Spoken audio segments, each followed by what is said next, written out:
Michael Roth, the CEO of the Interpublic Group, was recently in India with his entire board of directors to boost the confidence of the India executives as well as show IPG clients in India how serious their commitment is to this market. I caught up with Roth in Delhi to get a sense of what IPG's game plan in India is, the threat that IPG faces with the Publicis-Omnicom merger, how they plan to reduce the gap between WPP and IPG in India, and the crisis IPG is currently facing in Europe. Take it away.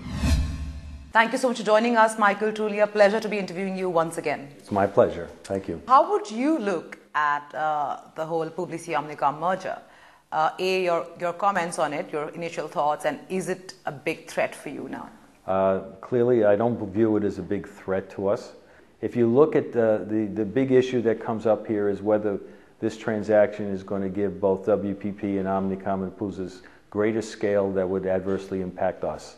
Well, we've been competing against WPP for years, right, and they are virtually similar in size of the combined Publicis-Omnicom, and we compete fairly well with WPP. So we're not concerned about whether we have adequate scale. If we have more than enough scale to compete with the merged companies and continue to compete with WPP. So I don't view it as a threat from a scale point of view. Sure. I view it as an opportunity for us, mainly because when you put two companies of that size together, it takes a while for it to be integrated. Therefore, there will be disruption.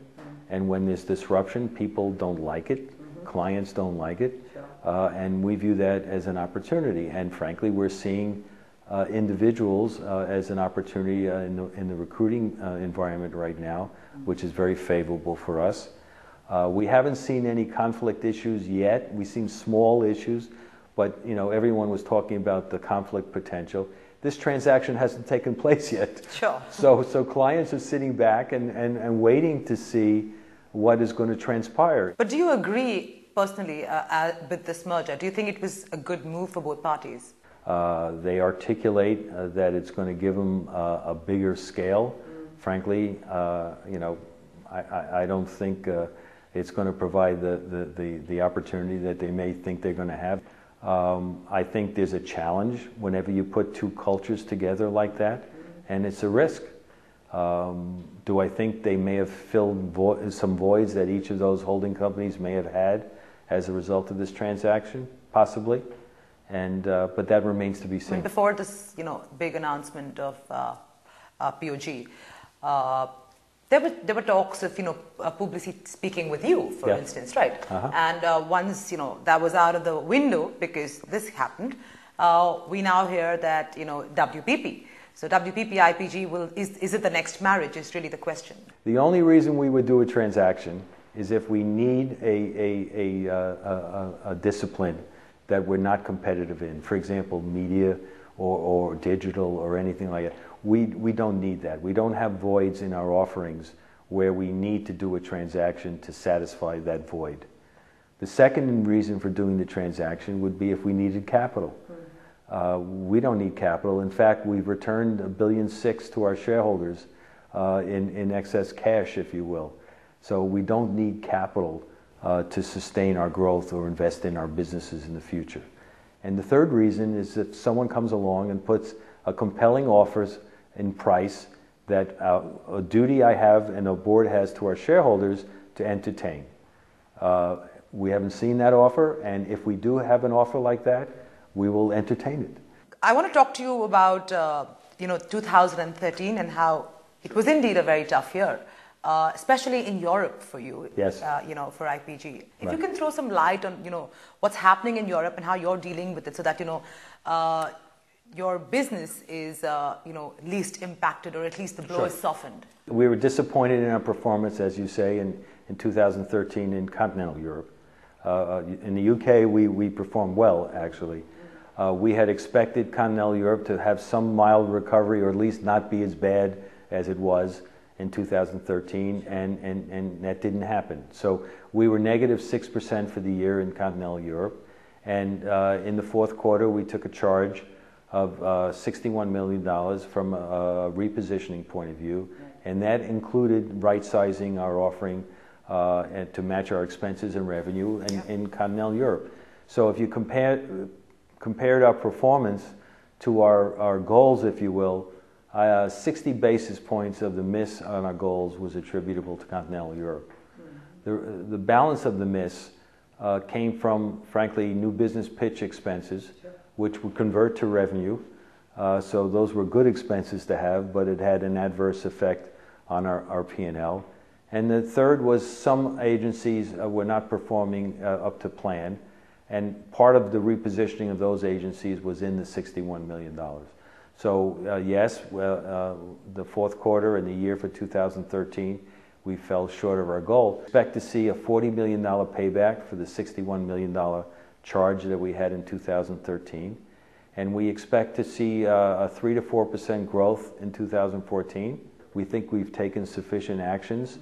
We're counting on in 2014 to be roughly flat or up 1% in 2014. And we'll see how that, right now, anecdotally, we're seeing some recovery in continental Europe, and that would be nice to see for the full year. I want to talk to you about whether there have been a lot of changes on the media side, Sure.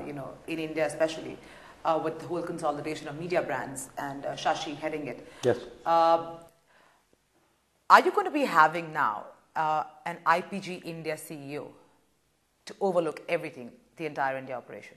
That's a fair question. Frankly, it was a question that was asked at our board meeting, and my answer to that is I don't think we need one. I think the move to consolidate media brands with our media offering has been very successful.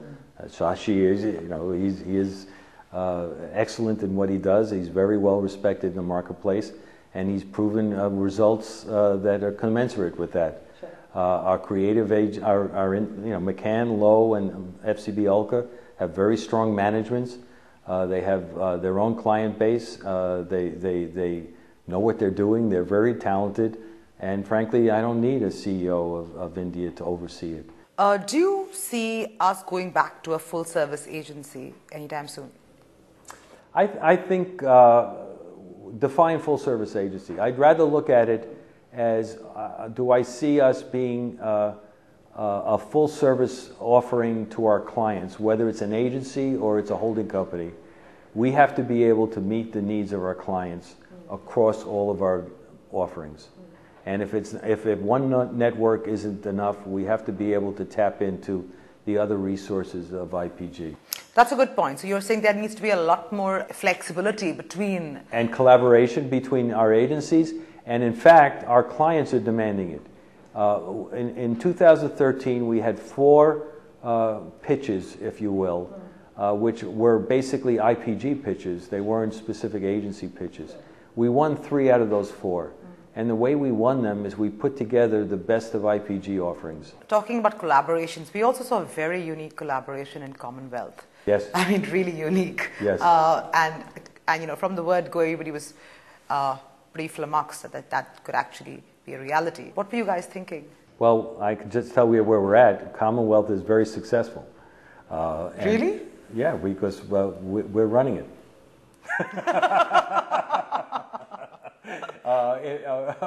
Originally, Commonwealth was a 50-50 joint venture between us and Omnicom servicing a particular client. We no longer have that 50-50 venture. We are basically managing the relationship. Yeah, so I get where your happiness stems from, but my point is, this whole cross-holding, between 2 competing holding agencies. I mean, really, really odd. Actually, it was a topic of a conversation at my table, in terms of we actually we work well with Omnicom. Okay. So it wasn't a situation where, frankly, Omnicom and us were not getting along in managing Commonwealth. Then what happened? Well, there are client demands that have to enter into the picture, and that's how that was the issue that we had to deal with. But we work well with them. Whether that would happen again or not, I don't know.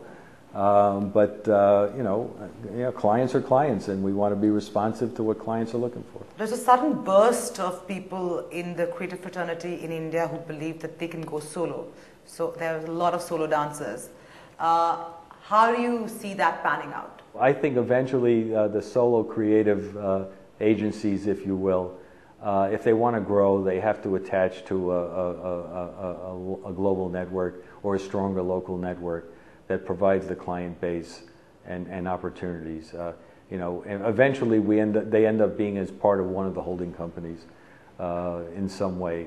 So if they want to, there's a place for them in the marketplace. Thank you so much, Michael. Truly a pleasure once again speaking with you. It's been my pleasure. Thank you.